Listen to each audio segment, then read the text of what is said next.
Si bien las autoridades nacionales afirman públicamente que los datos que proporcionó no fueron reales, el investigador privado Martín Santos se reafirma en la información brindada sobre el secuestro de Arlan Fick. Al respecto, asegura que los organismos del Estado no corroboraron su versión. Yo tengo plena seguridad que el chico sigue con vida.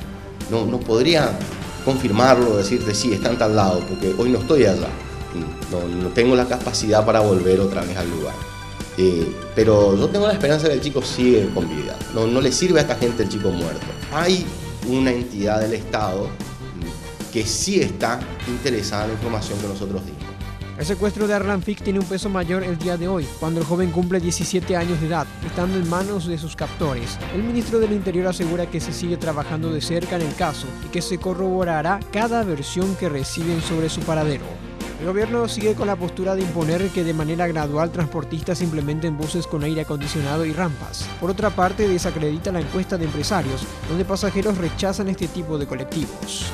El Ministerio de Industria y Comercio inició nuevamente el operativo Gendú en las fronteras, con el objetivo de frenar el contrabando. El titular de la cartera, Gustavo Leite, expresó que el objetivo es detectar a los grandes proveedores de productos de contrabando que surten a los cientos de negocios que se instalan de forma ilícita en las calles y esquinas del país. Mientras Estados Unidos recibe a otro infectado con el virus de ébola, un camarógrafo de la cadena NBC de Alemania también recibe a su segundo paciente contagiado con el temible virus.